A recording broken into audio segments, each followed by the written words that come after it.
Hello everybody, welcome to What Culture Gaming. I'm Scott and I'm joined by Josh. Hello, Scott. Hey buddy, last time we did this I forgot to talk about our names. You did. Which is a thing, isn't Yeah. it? Not to worry though.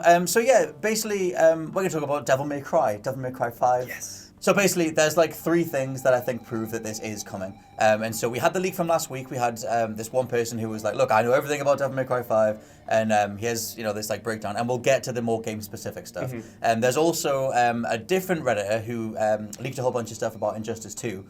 They ahead of time talked about TMNT, the Teenage Mutant Ninja Turtles, being added to the game. They talked about Enchantress, which then got confirmed by NetherRealm, so that sort of gave that person a bit of credence. On their post on Reddit, they talked about Devil May Cry 5 coming out, which, because they've got some credence from beforehand, made me go, okay, they know their stuff.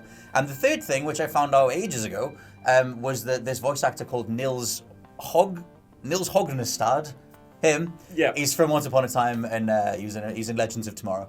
His CV listed Devil May Cry 5 as a job. I mean, that's an old rumor, isn't it? But these new ones sort of add credence to the fact that it's coming. Yeah, totally. And it's one of those things that, like, the Nils thing, he actually got out ahead of it and said, look, that's not what you think. That was a potential booking. It wasn't actually an audition. It's not confirmed. Right. Oh my God, I'm sorry, don't do whatever. But it's just one of those things that sort of makes you go, it could be on the horizon. The biggest leak, though, is the one from last week, and that's the person who basically ran down a whole bunch of gameplay details, and that's the thing that we've talked about a lot. Yes. And so if you take that alongside these other things that sort of line up and say that, look, Devil May Cry 5 has been talked about and is in the works and whatever, it basically gives us an excuse to talk about the big gameplay details. It's coming, baby. It is coming, baby. And we thought it was coming this Friday, although the latest leak says that it's been delayed until E3 next year. I hope it's coming this Friday. I really hope it's coming this Friday. Because, to me that makes the most sense. I mean, we know from a tweet that you found that a whole bunch of Sony have basically redirected a lot of their biggest announcements to E3 next year, and they changed a whole lot of stuff to line up with Paris Games Week, which makes PSX quite barren in terms of new stuff. And there's the Video Game Awards on this Thursday, which are also going to have new announcements and whatever. So it kind of makes me think that they need something for PSX. I mean, it was sort of different last year because Sony didn't have a huge... did they even do Paris Games Week at all last year? I believe so. I can't remember it at all. If they did, they didn't have a big show, and they saved all of their announcements for PSX and E3, whereas this week they've got out ahead and they've announced a load of new IPs. New IPs? They announced a couple of new IPs from Sucker Punch. Oh, yeah. And a whole host of new sequels. So they got all of their announcements out early. So that leaves PSX sort of barren, and if DMC is going to be there... Are you doing the Cuphead dance? I'm doing the Cuphead dance. He just can't help himself. I can't, right? It's got to be done. So DMC, for me, needs to be at PSX. Because I don't know what else they're going to have. They've announced everything, unless they're just going to do a deep dive into stuff we already know about. Maybe. I mean, we might get more Last of Us 2, we might get more God of War, we might get more of the stuff that we know is coming. But yes, this gives us an excuse to talk about Devil May Cry 5. And note the 5, because this isn't anything to do with that 2013 load of that was the Ninja Theory one. God, I hate that thing. It was alright. No, it would... Well, okay, this is a debate for another time. That thing played very, very well, but Hot Damn did this shit all over Dante and the fandom and everything. I mean, you literally have him insulting people who like the white hair and all that kind of stuff, and I'm like, no, it's not what you do if you're trying to reboot something. Anyway, this one is a numbered installment. This one has sees the return of, let me get his name right, Hideaki Itsuno, who was the dude who directed DMC 2, 3, and 4. And 5 is meant to continue the story from 4. So ostensibly, the way Capcom are doing this is just basically just going like, that 2013 one, don't worry about it. We don't even know what we were thinking. Awkward teenage years, we're getting back to what matters. For the best, I mean, that was dead in the water. I enjoyed it more than most people did, but I mean, that did nothing for the franchise. So to go back to the thing people love and care about, that's pretty good. Yes, and so that gets into the gameplay details, which there are some good things in here, mostly good, some bad. But the fact that it's a numbered sequel is a good promising thing. They've said, if the leak is correct, that there are 3 playable characters. They've got Dante, Nero, DMC4's Nero, who wants Nero? Nero's fine. He's better than Emo Dante from DMC. Well, yeah, but I mean, so is my shoe. He's alright. I mean, it's just...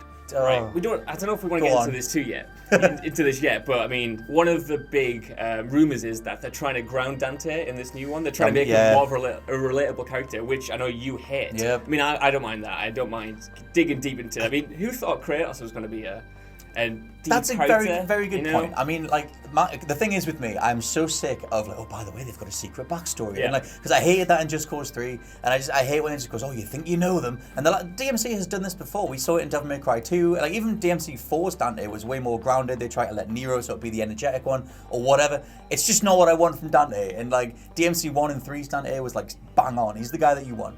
And so when people talk about Dante and why he won all those best new character awards back across the 2000s was because he was the version that was in those first games of 1 and 3.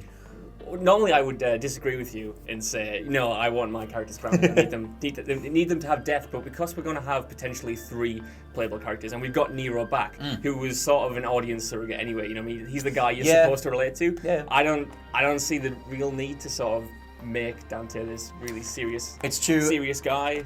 And like that's the problem because where we are in the timeline, like where Dante is more grown up. He's obviously DMC3 was a prequel anyway. Yeah. And so I really when this first started being rumored, I wanted 5 to be another prequel. Just give me like DMC3 age Dante. Like give me more of that. Like I don't need old man Dante. But whatever. So but they've basically said this is going to be the most serious Dante's ever been, and whatever. But that's like one of the only potential negatives. The good stuff is that they're working on combat. They're bringing some stuff in from Dragon's Dogma to have some sort of open world elements. Yes. And they've talked about, which one of the things that we were on about, they're changing the way the camera system works. Which could be a problem because apparently the developers are really happy with the new camera system that they've come up with, where it scales back when the huge fights are going on. But to me, and we were saying this earlier, to me, the good thing about DMC, the game we're talking about. Yes. The good thing about DMC was that you could see like the intricacies of the animation and stuff. You could see everything up close. It was really visceral. And I have a problem when the camera pulls back in fighting games like this, like it does in God of War Ascension, which was mostly from like this perspective, where you couldn't really see what was going on, and like it sort of loses it, despite being huge, it loses its sense of spectacle. I think Definitely. When you go that far out. That was the thing in Ascension as well. Like at some point you were zooming so far out that you were just like, I don't even know what I'm doing. Yeah. Like I can't chain anything because I don't know what links to what. And like one of the reasons that I love Devil May Cry. One of the reasons I fell in love with that franchise was because it was so stylish. But you could see all the animations. Like he's passing the sword behind him, he's getting it, and he's shooting a dude. Like, give me that. But anyway, so so they've apparently like reworked the way that combat kind of works in terms of its presentation. They're going to start doing more stuff where the camera zooms out, and they said that you'll be facing more enemies than ever as well because they can take advantage of the hardware. Yeah. Which is a good shout. They the leak points out that it's not a Musuo game, which tends to be the delineation given to like Dynasty Warriors and stuff, where you're taking on like fields of dudes. It's not going to be that. But still, you're going to be fighting like bigger hordes of dudes, which is cool. There's also the fact, or they talk about that Sony apparently helped fund it. So it might be something of a PlayStation exclusive, or at least it would be some chunk of it would only be on PlayStation. I think this makes sense. Sony has a really good relationship with Capcom at the moment. Yes. After getting Street Fighter V, and this seems, and Resident Evil, we got some exclusive stuff for that. It wasn't a full exclusive, but I mean that was marketed essentially as like a PlayStation game, especially with the VR attached to it. So I think if we see some form of exclusivity for DMC5, I don't think that's out of the question. It is true. We can go back to the characters as well, because I mentioned Dante and got sidelined by Nero. And then the third person is they haven't said who the third person is, but there are some shouts as to who it could be. Now DMC4 ends in the secret ending with Dante, Trish, and Lady all like teaming up. They're gonna help him with his like devil bounty hunter thing. And so maybe the third character is Trish or Lady, but another part of the leak describes the story, which is going to be the end of the Sons of Sparta storyline, and they want to go back, and apparently they're going to delve into like Mundus and the whole like ruling over like the demon kingdom, and like Mundus is this big evil dude. And so in the leak it says that the third character is very powerful, and so maybe we'll get to play as Mundus, I don't know, or maybe we'll get to play as the first Sparta. That'd be cool. All those kind of things for fans are going to be huge, and if they need to, make a big play for the fan base and go like, look, we know what we're doing, we have Devil May Cry back, forget Ninja Theory, we've got it. Something like that would be really cool. So that was one of the other things, and the last sort of thing is generally just that they apparently have a trailer ready to show. It's like 1 minute 50 long or something, but we don't know if we're going to get it this Friday or not. I would assume that we are. The thing, going back to the PlayStation exclusivity thing, if they funded it, you would think they'd want it at their biggest, conference. The thing that's all about Sony. They've got no competition. Yeah. Like they could wait till E3, but it depends when it's coming out, man. I don't know, because Sony doesn't need any more games to be out there. You know what I mean? At the minute, they don't need. They're not lacking in hype. Capcom's lacking in hype. They are really lacking in hype. Especially after Street Fighter 5. Yeah, after Street Fighter 5, after the last installment in the franchise, they need to get like. I hate it. I hate it when games are announced so far in advance that you just get bored of them. But DMC is on such a back foot at the minute that to come out and just be like, this is DMC 5. Dante's back, Nero's back. I love it when potentially Mundus is back. Potentially Mundus is back. We've got 3 playable characters. Got a whole new combat system. We're going back to the stuff you love.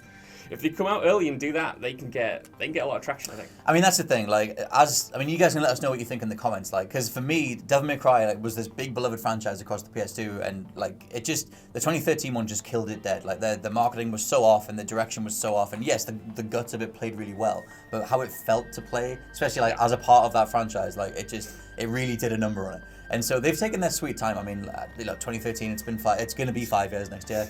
And so, yeah, so I guess we'll see what comes together. But you guys let us know in the comments what you think. If anything else breaks, we'll cover it. And I've been Scott from whatculture.com. I've been Josh from whatculture.com. And we'll catch you soon. Hey guys, thanks for making it to the end of the video. Aren't you a star? Don't forget to like, share and subscribe below. And also there's probably more content floating up above my head, so why not check that out as well? Could be a laugh. Probably. 6 out of 10.